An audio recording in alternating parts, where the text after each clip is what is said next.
Assalamualaikum dan selamat pagi murid-murid semua. Bertemu lagi kita pada hari ini dalam mata pelajaran Pendidikan Islam tahun 6. Murid-murid sekalian sudah bersedia? Jika sudah, Ustazah mahu semua keluarkan buku teks Pendidikan Islam masing-masing dan buka muka surat 115 dan seterusnya. Baiklah murid-murid, pada hari ini kita akan memasuki pelajaran 11 iaitu tentang ibadah puasa di bulan Ramadan.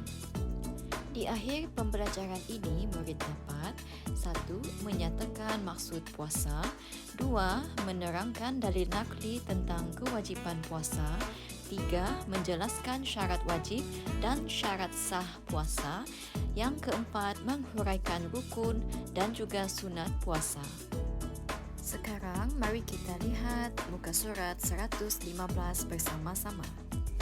Sekarang, kita akan melihat pengertian puasa. Apakah itu puasa? Puasa bermaksud menahan diri daripada perkara yang membatalkan puasa bermula dari terbit fajar hingga terbenam matahari beserta dengan niat dan syarat-syarat tertentu. Hukum berpuasa adalah wajib kepada orang yang cukup syarat. Info tambahan, ibadah puasa telah disyariatkan pada tahun kedua Hijrah. Sekarang, mari kita lihat istilah puasa dari sudut sains. Cuba kita perhatikan gambar ini bersama-sama. Ini merupakan sistem pencernaan manusia yang mengandungi organ seperti mulut, kerongkong, perut, usus besar dan juga usus kecil.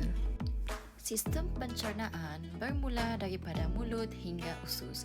Fungsi organ pencernaan saling berkaitan. Antaranya termasuklah menerima dan mencernakan makanan, menyerap zat ke dalam aliran darah serta membuang bahan yang tidak dapat dicernakan.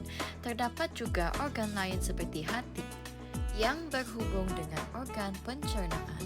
Pankreas pula menghasilkan enzim pencernaan. Empedu perlu untuk membentuk pencernaan dan penyerapan lemak. Ketika berpuasa, bebanan makanan berkurang dalam badan.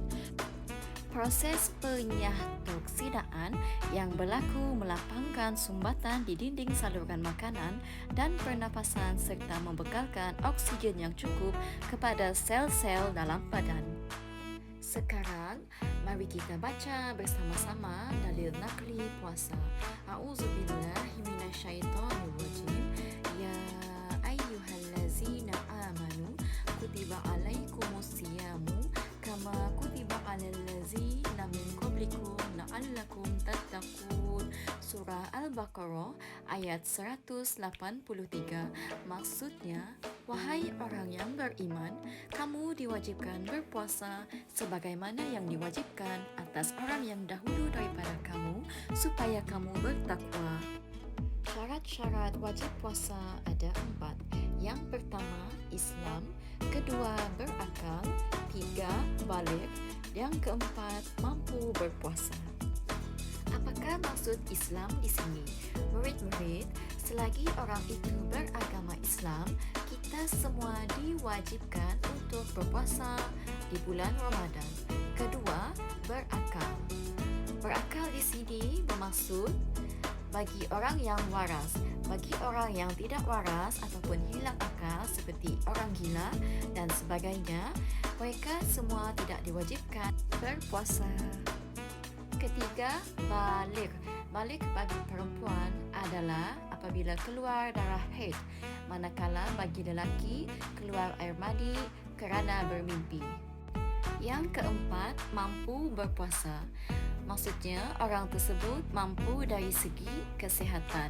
Jika orang tersebut koma ataupun sakit, perlu makan ubat, ataupun ibu yang mengandung, risaukan kandungannya, mereka semua tidak diwajibkan untuk berpuasa.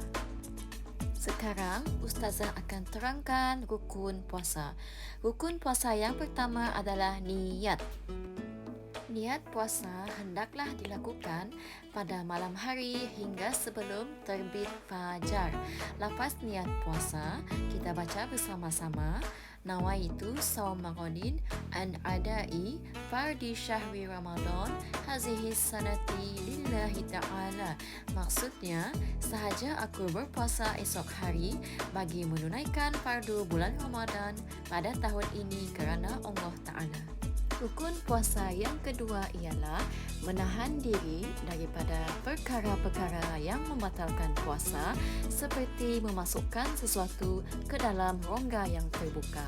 Jadi, sepanjang kita berpuasa, kita hendaklah lakukan yang pertama, niat. Yang kedua, sepanjang berpuasa, kita tidak boleh melakukan perkara-perkara yang membatalkan puasa. Tidak boleh. Contohnya seperti di dalam badan kita terdapatnya rongga-rongga yang sedia ada terbuka seperti hidung, mulut dan juga telinga. Jika kita dengan sengaja memasukkan sesuatu ke dalam rongga-rongga ini, maka puasa kita akan terbatal. Sekarang, kita akan lihat sunat-sunat puasa.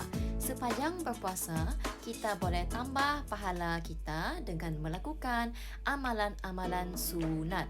Amalan-amalan sunat, jika kita lakukan, kita dapat pahala.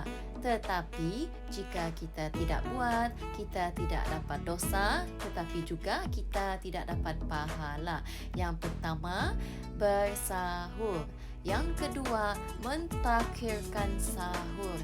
Yang ketiga, menyegerakan berbuka. Yang keempat, disunatkan berbuka dengan rutab atau tamar. Yang kelima, berdoa sebelum berbuka puasa. Adakah murid-murid semua tahu? Waktu sebelum berbuka iaitu 5 hingga 10 minit sebelum berbuka puasa ketika menunggu hidangan merupakan salah satu waktu mustajabnya doa. Oleh itu, mari kita perbanyakkan doa sebelum berbuka puasa selepas ini. Info tambahan, rutab ialah kurma basah. Inilah gambarnya. Rutab ni merupakan kurma segar yang biasanya dipetik daripada pokok. Kurma segar masih ada tangkai. Ada yang warnanya kekuningan dan ada juga warnanya yang hitam kegelapan. Manakala tamar pula ialah kurma kering yang dipetik, yang dikeringkan dan diproses. Yang ini kebiasaannya banyak terdapat di Malaysia. Manakala rutab tadi amat jarang untuk ditemui di Malaysia, tetapi jika kita cuba cari di kedai orang-orang Arab, insya-Allah kita akan jumpa. Sekarang tibalah masanya untuk kita membuat latihan. Arahan, sila keluarkan buku latihan pendidikan Islam, tuliskan nama dan juga tarikh. Ketiga, jawab latihan yang diberi, tidak perlu salin soalan, cuma tulis jawapan sahaja. Jika murid-murid sudah siap menjawab, hendaklah dihantar personal kepada Ustazah. Ustazah akan semak.